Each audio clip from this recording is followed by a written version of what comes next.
Assalamualaikum warahmatullahi wabarakatuh. Perkenalkan, nama saya Yasmin Sekar Ayu dari kelas 10 MIPA. Ini adalah tugas sejarah Indonesia saya tentang mengapa para wali disebut Wali Songo. Simak pembahasannya ya. Ada 9 Wali Songo.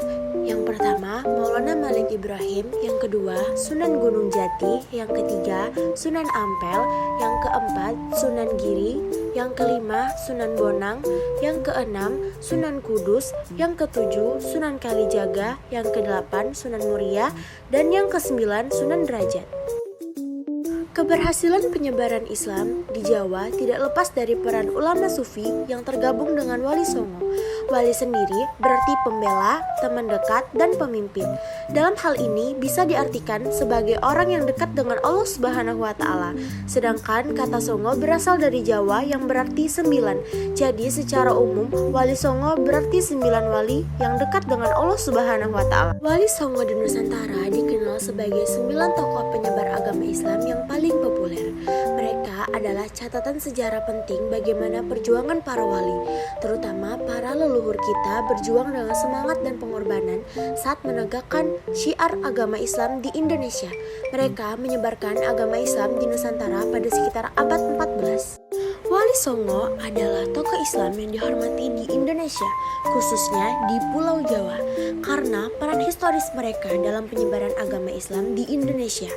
Pembentukan Majelis Dakwah Wali Songo diperkirakan terjadi antara tahun 1250 sampai 1404 oleh sultan-sultan yang berkuasa dalam penyebaran agama Islam di suatu negara ke negara lain.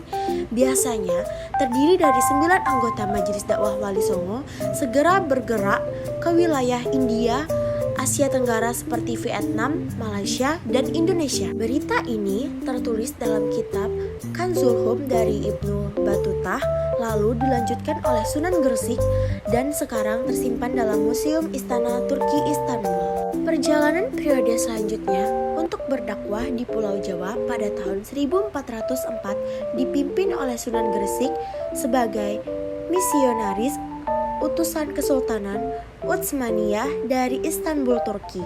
Tentu membawa misi dalam penyebaran agama Islam dan mencari simpati juga dukungan atas peperangan saudara yang terjadi di negaranya dengan mendatangi wilayah kerajaan Majapahit kala itu rajanya Baginda Prabu Wikramawardhana sebagai kekuatan terbesar di Asia Tenggara pada zamannya.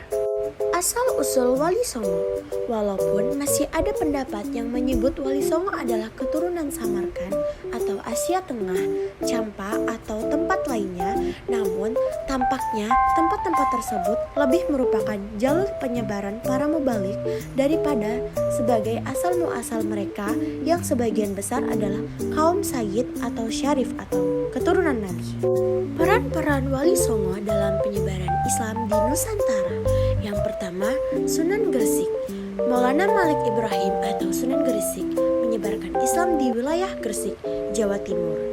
Maulana Malik Ibrahim bekerja sebagai pedagang dan tabib yang membantu mengobati masyarakat secara gratis. Beliau juga mengajarkan cara bercocok tanam kepada masyarakat di kelas bawah yang selama ini disisihkan oleh ajaran Hindu. Beliau berdakwah lewat pergaulan yang baik dengan masyarakat sekitar. Beliau meninggal pada tahun 1419 Masehi setelah selesai membangun dan menata pondok pesantren yang akan digunakan sebagai tempat belajar agama di Leran. Yang kedua adalah Sunan Ampel. Sunan Ampel merupakan putra pertama dari Sunan Gresik. Beliau membangun pondok pesantren di Ampel Denta di Surabaya untuk menyebarkan ajaran Islam. Ketika Kesultanan Demak hendak dibangun, Sunan Ampel turut memprakarsai lahirnya kerajaan Islam pertama di Jawa tersebut. Beliau pula yang menunjuk muridnya, Raden Patah, putra dari Prabu Brawijaya yang merupakan Raja Majapahit, untuk menjadi Sultan Demak. Yang ketiga adalah Sunan Giri. Sunan Giri menyebarkan Islam melalui seni. Karya seni yang sering dianggap berhubungan dengan Sunan Giri adalah permainan anak seperti jelungan, lir-ilir, dan cublak suweng, serta beberapa gending seperti asmaradana dan pucung. Tembang lir-ilir mengandung pesan keimanan dan ajakan berubah ke arah yang lebih baik. Yang keempat adalah Sunan Bonang. Sunan Bonang menyebarkan Islam mulai dari Kediri, Jawa Tengah, hingga berbagai pelosok Pulau Jawa. Beliau memiliki kebiasaan berkelana ke daerah terpencil seperti Tuban, Pati, Madura, dan Pulau Bawean. Ajaran Sunan Bonang berfokus pada filsafat cinta yang terlihat mirip dengan gaya Jalaluddin Rumi. Kesenian menjadi media dakwahnya. Sunan Bonang mengubah gamelan Jawa yang saat itu kental dengan estetika Hindu menjadi gamelan khas Jawa yang menggunakan instrumen bonang. Beliau merupakan sosok di balik tembang Tombo Ati. Selain itu, Sunan Bonang juga dalang yang mengubah lakon dan memasukkan tafsir-tafsir khas Islam. Yang kelima adalah Sunan Derajat. Sunan Derajat menekankan kedermawanan, kerja keras, dan peningkatan kemakmuran masyarakat sebagai pengamalan dari agama Islam. Oleh sebab itu, beliau terlebih dahulu mengupayakan kesejahteraan sosial sebelum memberikan pemahaman tentang ajaran Islam. Beliau mendapat gelar Sunan Mayang Madu dari Raden Patah yang merupakan Sultan Demak kala itu. Penghargaan ini diberikan berkat keberhasilan Sunan Derajat menyebarkan agama Islam dan mengurangi kemiskinan warganya. Yang keenam adalah Sunan Kalijaga. Paham keagamaan Sunan Kalijaga cenderung sufistik berbasis salaf, serupa dengan mentor beliau, yakni Sunan Bonang. Pemikiran kesufian yang ditampilkan Sunan Kalijaga adalah tentang konsep zuhud. Pemikiran zuhud adalah upaya membangun kesadaran masyarakat pada arti bekerja dan beramal. Orang boleh bekerja apa saja asalkan layak bagi martabat manusia. Orang bekerja untuk memperoleh makanan yang halal dan pantas untuk diri dan keluarganya. Sunan Kalijaga juga memilih seni sebagai media dakwahnya. Beliau menggunakan seni ukir, wayang, gamelan, serta seni suara suluk. Beliau juga merupakan tokoh pencipta baju takwa, perayaan Sakatenan, grebek Maulud, layang Kalimasada, dan lakon wayang Petruk Jadi Raja. Seni tersebut membuat banyak orang tertarik, bahkan berhasil membuat sebagian besar adipati di Jawa untuk memeluk Islam melalui Sunan Kalijaga. Yang ketujuh adalah Sunan Kudus. Cara berdakwah Sunan Kudus meniru pendekatan Sunan Kalijaga yang sangat toleran pada budaya setempat. Dakwah beliau juga disampaikan secara halus. Beliau juga mendekati masyarakat dengan memanfaatkan simbol-simbol Hindu dan Buddha. Ini bisa terlihat pada arsitektur Masjid Kudus.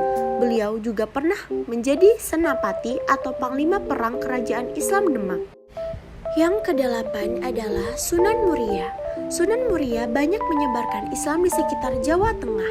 Sarana yang dipakai untuk berdakwah serupa dengan Sunan Kalijaga, yakni lewat kesenian dan kebudayaan.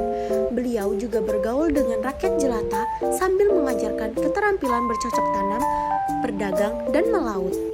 Dan yang terakhir adalah Sunan Gunung Jati. Sunan Gunung Jati merupakan satu-satunya wali yang menjadi kepala pemerintahan. Beliau mendirikan Kesultanan Cirebon dan Banten. Posisinya tersebut dimanfaatkan untuk mengembangkan Islam.